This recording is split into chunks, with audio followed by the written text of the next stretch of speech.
Bonjour à tous, une nouvelle vidéo, un petit tutoriel pour expliquer donc l'interfaçage entre SimMechanics et Simscape. Donc je vais repartir en fait de notre modèle mécanisme à 4 barres que je rappelle donc nous avions réalisé en fait à la base le modèle sous Inventor. Nous l'avions ensuite exporté donc au format XML afin de le récupérer dans MATLAB. Dans MATLAB, nous sommes arrivés à un schéma sous forme de bloc. C'était notre modèle avec les fameux blocs MATLAB. On avait vu que ce schéma était grandement assimilable à un graphe des liaisons, puisque nous avions ici donc les différents blocs représentant les pièces. Ces blocs, pardon, nous les avions édités afin de mettre une image, une capture d'écran tout simplement qui correspondait au modèle de la pièce qui était simulée. Et chacun de ces blocs pièces était relié entre eux par des liaisons. Et ces liaisons étaient directement issues des contraintes d'assemblage réalisées sous Inventor. Donc on avait ensuite identifié dans notre Mechanic Explorer, donc la fenêtre qui permet de visualiser le mécanisme, on avait donc identifié les différentes pièces, hein, levier 1, levier 2, levier 3, ça avait permis de les renommer. Et nous avions aussi identifié donc la liaison d'entrée, Revolute, qui se trouve ici. Et donc cette liaison, nous l'avions donc pilotée de manière à animer le mécanisme.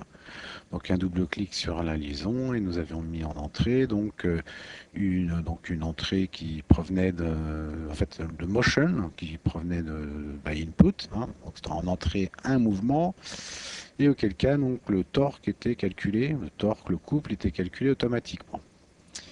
Donc au niveau de cette entrée, nous avions mis une constante de 20, mais comme on voulait un signal sous forme de rampe, de manière à obtenir une vitesse, hein, qui est un paramètre qui évolue au cours du temps, nous avions intégré ce paramètre. Et puis voilà, donc quand on lance l'animation, on a un mécanisme donc, qui fonctionne. Mais ce n'est ici que l'aspect cinématique, même si l'inertie des pièces est prise en compte dans ce modèle.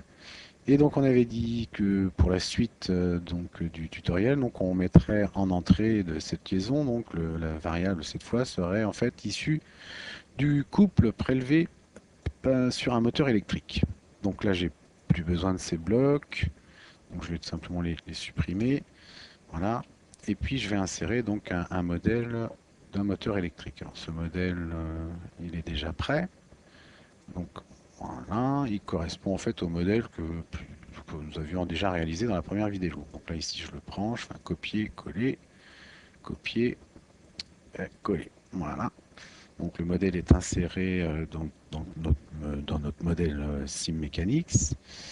Et donc je vais prélever en fait le couple de sortie, là ici le couple en sortie du réducteur, et l'injecter donc dans la liaison d'entrée de mon mécanisme. Ici je ferme cette fenêtre, j'en ai plus besoin puisque le moteur électrique est ici. Donc je double-clique dans la liaison.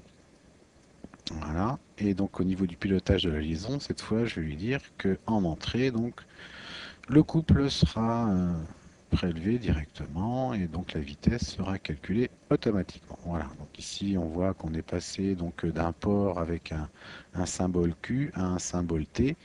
Le Q représentant en fait θ, la variation angulaire, et T donc torque. Donc le couple. Donc ce couple, je vais le prélever ici, sortie du réducteur. Donc je vais dans le Simulink, Simscape, Mechanical, Source, et donc Sensor, voilà, je veux prélever un couple et Ideal Torque Sensor, glisser et déposer, je le ramène dans cette fenêtre. Voilà. Donc le couple, prélever des variables de type across, donc on branche en série, donc je prends cette branche, voilà, je la connecte ici.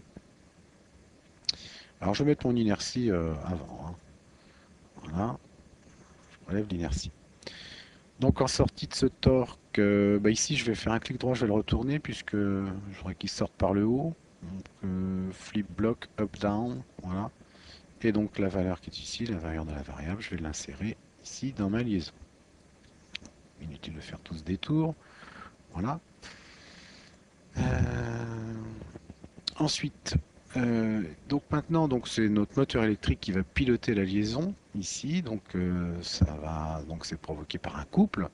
Ce couple va mettre en mouvement donc l'ensemble des pièces qui constituent le mécanisme, prenant en compte évidemment l'inertie de chacune des pièces.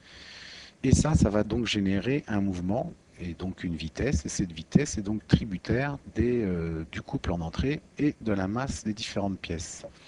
De manière à ce qu'il n'y ait pas d'écart entre la vitesse ici générée par mon moteur et la vitesse ici issue de mon modèle sim mécanique, je vais tout simplement prélever la vitesse de mon système sim mécanique. Donc je retourne dans ma liaison. Ici, je vais dans Sensing. Et voilà. Hop. OK. Donc voilà, je vais prélever une vitesse. W signifiant en fait oméga, vitesse angulaire. Donc cette vitesse, je vais la réinjecter dans mon modèle Simmechanics. Donc pour ça, je retourne dans Simulink. Et dans Simulink, je vais aller chercher donc une source de vitesse, pardon, mechanical, source, voilà, idéal, velocity source, donc pas en translation, voilà, une vitesse angulaire.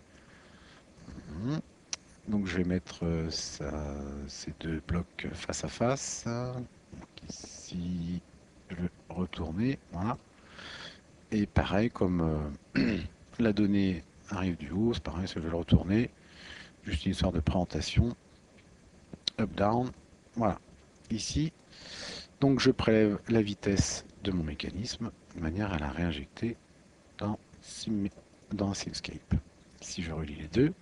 Et le cage, on rappelle, on va le relier hop, à la masse. Voilà. Ici, alors on fait attention, ça c'est le piège classique, puisque donc j'ai importé un modèle Simscape dont j'avais testé en fait l'efficacité auparavant. Donc j'avais mis un solver, mais bon, on a déjà un solver ici. Donc présence de deux solvers dans notre modèle, c'est pas possible. Donc je vais supprimer celui-ci par exemple. Voilà. Bien, alors on va quand même vérifier la source. Là, on est à 1 volt, oui, c'est peut-être peu. Je vais passer à 12 volts. C'est le modèle qu'on avait fait auparavant.